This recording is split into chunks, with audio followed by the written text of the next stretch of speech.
आप संस्कृत सप्ताह दिवस के उपलक्ष्य में आप प्रदेश भर का भ्रमण कर रहे हैं और उसको आपने नाम दिया सद्भावना यात्रा। और संस्कृत भाषा के प्रचार प्रसार के लिए आप नए आयाम स्थापित कर रहे हैं। आज आप रामराय संस्कृत महाविद्यालय में पहुंचे हैं। किस प्रकार का आपको यहाँ का वातावरण नजर आया और जिस प्रकार से यहाँ के प्रबंधन समिति और जो आचार्य गुरुजनों ने एक प्रार्थना की है, उस पर आपका किस प्रकार का मंतव्य है? जी माननीय। पिछले कई दशकों में इस महाविद्यालय ने पर्याप्त प्रगति की है और एक संस्कृत के उच्च शिक्षा केंद्र के लिए जो आवश्यक संसाधन चाहिए वो सभी यहाँ उपलब्ध हैं।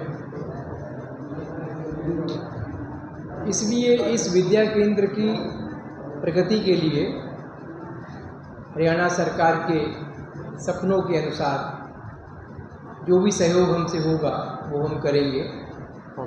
प्रबंध समिति ने कुछ डिप्लोमा कोर्सेज़ की हमसे डिमांड की है और ये डिप्लोमा कोर्सेज़ हमारे अभी एक गवर्नमेंट कॉलेज मनसा देवी में चलता है और हमारे विश्वविद्यालय में चलता है। योग है, कर्मकांड है। तो ये दो डिप्लोमा जो है, क्योंकि इनकी परीक्षा का सबका पाठ्यक्रम सब निश्चित है, कंप्यूटर का भी हमारे यहाँ नहीं है, तो भविष्य में कंप्यूटर के विषय में भी विचार करेंगे। मगर अभी ये जो 2-3 डिप्लोमा हैं उसको अपनी एसोसिएट संस्था के रूप में, क्योंकि राधेश्याम जी उस कमेटी के चेयरमैन थे जो हमने कमेटी बनाई थी इसी विषय को विचार करने के लिए, तो आपकी संस्तुति आ गई है उस कमेटी की, वो एग्जीक्यूटिव काउंसिल में लाएंगे, उसको पास करके फिर ये काम हमारा शुरू हो जाएगा। Honourable vice chancellor sir, Sanskrit विश्वविद्यालय को जिस प्रकार से बताया कि संस्कृत मात्र सभी भाषाओं की जननी है, लेकिन हम वर्तमान काल में जननी को भी भूलने लगे और जननी भाषा को भी भूल रहे हैं। तो बतौर ऑनरेबल वाइस चांसलर संस्कृत महर्षि वाल्मीकि संस्कृत महाविद्यालय किस प्रकार से संस्कृत को उसी प्रकार से जो उसका पुराने समय में जो उसका वर्चस्व था, जो उसकी प्रकाष्ठा थी, उसका तेज ओज था, उसके लिए किस प्रकार से आप प्रयासरत हैं? बहुत महत्वपूर्ण जिम्मेवारी आपको आपके कंधों पर नजर आती है और कुछ थकान भी नजर आती है। इतना आपने कुछ काम कर लिया है संस्कृत भाषा के लिए, तो क्या ऐसा लक्ष्य है और किस प्रकार से इसके लक्ष्य को प्राप्त करने का निर्णय है? देखिए, संस्कृत जो है भारत की भाषाओं की जननी है, दुनिया की भाषाओं का आधार है, ये सब अलग चीज़ है। असल में संस्कृत जो है वो भारत की आत्मा है, केवल भाषा तक विषय नहीं है हमारा। यानी पिछले हजारों लाखों सालों में इस भारतीय समाज ने जो मानव जीवन के और सृष्टि के विभिन्न क्षेत्रों में जो प्रगति की है, चाहे साइंस हो, टेक्नोलॉजी हो, सोशियोलॉजी हो, पॉलिटिकल साइंस हो, इकोनॉमिक्स हो, यानी जितने भी मानव जीवन से संबद्ध ज्ञान विज्ञान के विषय हैं, उन सब में भारतीय समाज ने बहुत काम किया है पिछले हजारों लाखों सालों में, जो कि आज खुदाइयों में हमें प्राप्त हो रहा है उसका ज्ञान। और उस सब का जो डॉक्यूमेंटेशन है, दस्तावेजीकरण, वो संस्कृत में है। इसलिए संस्कृत जो है वो भारत क्या मानव जाति के आत्म तत्व के रूप में है। अगर संस्कृत को निकाल देंगे तो न भारत बचेगा, न दुनिया की प्राचीनतम संस्कृति के गूढ़ रहस्य ही हमको प्राप्त हो पाएंगे। जी नहीं पाएगा समाज, दुनिया, सृष्टि। क्योंकि आज वैज्ञानिक दृष्टि से आप बहुत काम कर रहे हैं, बहुत लैब्स बना दिए आपने, फिजिकल साइंसेस के डिपार्टमेंट्स बना दिए, मगर हमारे ऋषि मुनियों ने जो खगोल विद्या में या गणित में या ज्ञान विज्ञान के अन्य अलग अलग क्षेत्रों में जो योगदान दे दिया है, जिससे पूरी दुनिया टिकी हुई है, वो सब संस्कृत में ही है। और संस्कृत का काम करते हुए आपने शब्द प्रयोग किया थकान कभी हो ही नहीं सकती। कारण क्या है कि व्यक्ति एक ही बार थकता है जब वो ऊपर जाता है, क्योंकि ईश्वर उसको कहता है कि अब तू अपना चोला बदल। और इसलिए संस्कृत का विद्यार्थी या संस्कृत का कोई भी कार्यकर्ता वो योद्धा होता है, और योद्धा के रूप में कभी रुकने का काम हमारे यहाँ नहीं है। हमारे यहाँ कोई शब्द संस्कृति में, भारतीय संस्कृत साहित्य में ऐसा नहीं है जो मृत्यु के अंतिम क्षण तक इस दिशा में काम न करने की प्रेरणा देता है। जाते जाते सर, जो लाखों दर्शक चैनल के माध्यम से देखेंगे, आप क्या एक संदेश देना चाहेंगे कि संस्कृत भाषा भी रोजगार परक भाषा के रूप में लक्ष्य युवाओं का बन सकता है, सुनहरा अवसर नजर आता है युवाओं का? देखिए, मैंने जैसे अपने भाषण में भी कहा कि ज्योतिष है, कर्मकांड है, टीजीटी, पीजीटी, लेक्चरर, प्रोफेसर बनने के काम हैं, ये तो है ही। इसे हम लोग बोलते हैं कि ये एक तरह से ऑर्गेनाइज्ड एम्प्लॉयमेंट की श्रेणी में आता है। मगर चूँकि संस्कृत या संस्कृत का विद्यार्थी भारतीय संस्कृति का संवाहक होता है, तो एक विषय है कल्चरल इकोनॉमिक्स, यानी संस्कृति के कार्यक्रमों के द्वारा वह अपना खुद का रोजगार खड़ा करता है। उस विषय में काम करने की आवश्यकता है। क्योंकि हरियाणा प्राचीन भारत के इतिहास का, भारतीय संस्कृति का खजाना है और उस खजाने से दुनिया को परिचित कराना है। और वो परिचित केवल संस्कृत के विद्यार्थी अगर अंग्रेजी सीख लें, जर्मन, फ्रेंच सीख लें, आने वाले विदेशियों को उन भाषाओं में उनकी अपनी संस्कृति के बारे में, अपनी जो खुदाइयों की जगह है, अपने जो तीर्थ हैं, अपने जो संस्कृति के स्थल हैं, उनका परिचय कराएं।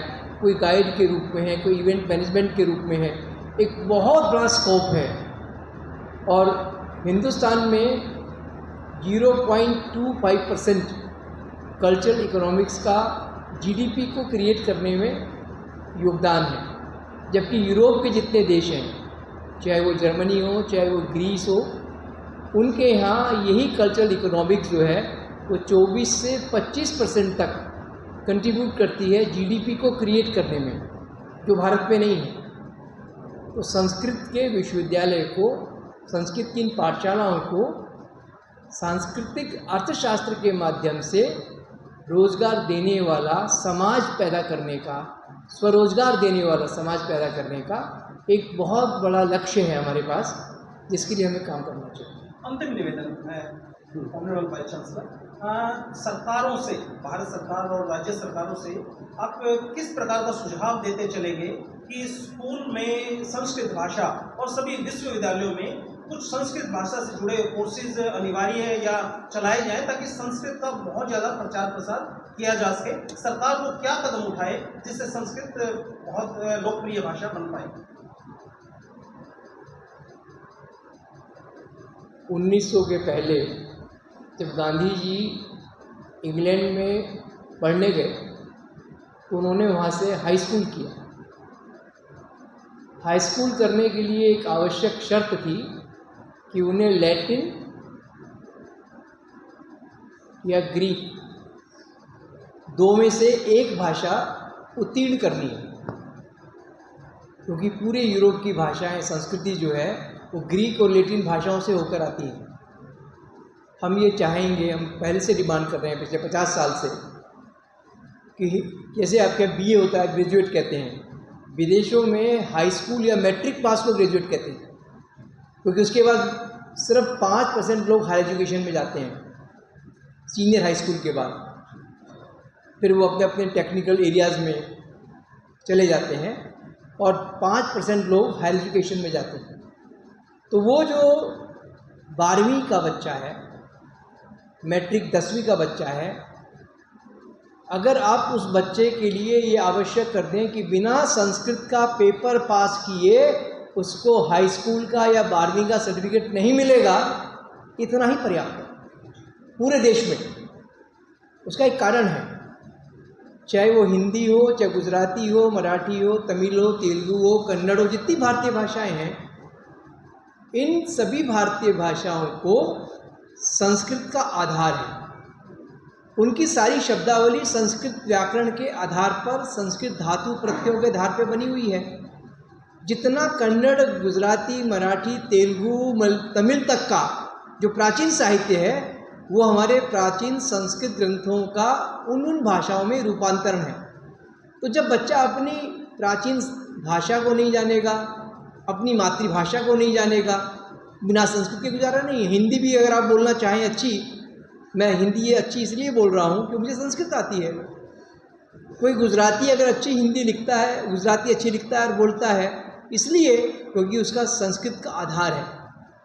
इसलिए अगर भारत की जनता को भारतीय भाषाओं में आप रखेंगे तो वो भारतीय बनेंगे, क्योंकि भारत की प्रत्येक प्रादेशिक भाषा अपने अपने प्रदेश की सांस्कृतिक इतिहास की गाथा को समेटे हुए है।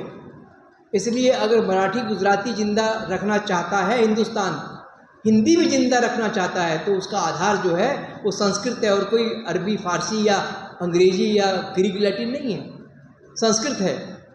तो इस हिंदुस्तान को एक राष्ट्र के रूप में अगर स्थापित करना है, इसलिए मैंने कहा अंत में अंतिम वाक्य है कि संस्कृत भारत की आत्मा है। अगर इस भारत को जिंदा रहना है तो संस्कृत को आगे लाना पड़ेगा, संस्कृत का आधार लेना पड़ेगा, वरना जयराम जी की। राधेश्याम शर्मा जी, आप पूर्व कुलपति रहे हैं अनेकों विश्वविद्यालय के, और आज इस कार्यक्रम के आप अध्यक्ष भी रहे हैं। किस प्रकार का आपको जोश युवाओं में, क्योंकि एक भविष्य वक्ता के तौर पर आपने लाखों बच्चों को विश्वविद्यालयों से प्रांगण से निकाला है और भारत निर्माण में उन्होंने योगदान दिया है, किस प्रकार का उत्साह और भविष्य नजर आता है इन सब ब्रह्मचारियों का? भविष्य बहुत उज्जवल है संस्कृत के विद्यार्थियों का, लेकिन मन मस्तिष्क से अपने आप को ये प्रबुद्ध माने और समाज में एक हटकर के कार्य करे कि ये संस्कृत का विद्यार्थी है इसलिए ईमानदार है, संस्कृत का ये विद्यार्थी है मेहनती है, धोखेबाज नहीं है, आचरण से आहार व्यवहार से शुद्ध है, संतुलित जीवन जीता है और गीता के अनुसार स्थित प्रज्ञ है। अगर ये पहचान करके विद्यार्थी चलेगा, निश्चित रूप से ये विद्यार्थी तरक्की भी, उन्नति भी और विकास करेंगे। रही बात संस्कृत की, हमारी वर्तमान सरकार ने श्रेष्ठ भारत, अतुल्य भारत, स्वर्णिम भारत और सोने की चिड़िया जो कहा है, इसका आधार और नींव संस्कृत ही है। आप इन वाक्यों का बहुत ही व्याख्या करके देखो, उसमें संस्कृत का कहीं न कहीं अंश है। और मैं तो ये कहता हूँ कि व्यक्ति का जन्म जब होता है तब संस्कृत, जब विवाह होता है तब संस्कृत, बच्चे जब जन्म लेते हैं तब संस्कृत, और अंतिम मरण पर भी संस्कृत, कहानी संस्कृत। लेकिन संस्कृत के व्यक्ति को अपनी विशिष्ट पहचान बनाने के लिए वो अपने आप का शुद्ध आचरण करके, संघर्ष तो प्रत्येक व्यक्ति को करना पड़ता है, संघर्ष से नहीं पीछे हटना। अब मैं भी संस्कृत का विद्यार्थी रहा हूँ, आदरणीय कुलपति महोदय भी संस्कृत के हैं। दिल्ली विश्वविद्यालय हिंदुस्तान नहीं, जिसकी विश्व में पहचान है, वहाँ के अध्यक्ष रहे। मैं संस्कृत का विद्यार्थी होते हुए गुरुकुल पाठशाला की भी पृष्ठभूमि नहीं है, लेकिन मैंने प्रयास किया और उस विषय को पकड़ा जिससे कि ये लगे कि मेरा संस्कृत प्रेम है। तो मैं ये मानता हूँ कि संस्कृत वास्तव में कहीं भी पीछे नहीं है। संस्कृत जो पढ़ने पढ़ाने वाले हैं वो मन मस्तिष्क से, विचारधारा से इसमें कार्य करें। ये नहीं है कि मैं प्रोफेसर लग गया उसके बाद मैंने संस्कृत का कार्य करना छोड़ दिया, ये एक सोच अच्छी नहीं है। तो अगर हम ये जितने भी आज IITs, एम्स आप पकड़िए, चिकित्सा है, मेडिकल साइड है, वहाँ पर सुश्रुत का शल्य चिकित्सा हमें ही अनुकरण कर रहा है। आप कहीं भी कौटिल्य अर्थशास्त्र, राजनीतिक शास्त्र का सबसे प्रामाणिक ग्रंथ है। अब गणित, वैदिक गणित, यहाँ चित्र लगा हुआ है स्वामी रामानुजम का, श्री निवास रामानुजम। अब विद्यार्थियों को जब हमारी ज्ञान परंपरा को जितना भी अब राष्ट्रीय शिक्षा नीति में है ये संस्कृत आधारित है, लेकिन संस्कृत में रोजगार आए। मैं फिर कहता हूँ संस्कृत वाले संस्कृत तक सीमित ना रहे, अपना व्यक्तित्व विकास करें, सर्वांगीण व्यक्तित्व विकास ऐसे होगा जैसे कुलपति महोदय ने किया। आपको जितनी भाषाएं आएंगी आपका व्यक्तित्व विकास होगा। किसी भाषा से हमने विरोध नहीं करना, भी इंग्लिश नहीं पढ़नी, ऐसा नहीं है। लैटिन भी आए, ग्रीक भी आए, हमारी फ्रेंच भी आए, जर्मन भी आए, तो हम कहीं पर भी जाकर के अपना व्यक्तित्व विकास होता है। और मैं ये मानता हूँ संस्कृत के विद्यार्थी के नाते, संस्कृत का विद्यार्थी इस पृथ्वी पर, इस ब्रह्मांड में कोई भी ऐसी भाषा नहीं है जो सीख नहीं सकता और बोल नहीं सकता। उसकी जुबानी सब इस प्रकार की वो ट्विस्ट कर जाती है, वो सारी भाषाओं को बोलने में समर्थ है। माननीय कुलपति महोदय, यदि जैसे चुनावी दौर चल रहा है, प्रदेश में चुनाव होने हैं विधानसभा, और इस प्रकार के मूर्धन्य विद्वान अगर हमारे पास मौजूद हैं और जिससे हरियाणा का निर्माण होना है, भविष्य निर्माण होना है पूरी प्रदेश की जनता का, यदि उस विषय पर दो शब्द आपसे ना सुने कि राजनीति चुनाव में ज़्यादा से ज़्यादा जनता वोट करे, वोटिंग के लिए अपील की किस प्रकार से योग्य उम्मीदवारों को चुने जो देश और प्रदेश निर्माण में भूमिका निभा सके, प्लीज। इस पे कोई ये इस पर कोई टिप्पणी नहीं, लेकिन मैं स्वयं व्यक्तिगत मेरे विचार हैं कि जैसे विद्यार्थियों के अंदर प्रोफेसर बनना, साइंटिस्ट बनना, बहुत अच्छा शोध के विकल्प जानना, मैं चाहता हूं कि युवा शक्ति को राजनीति में भी आना चाहिए।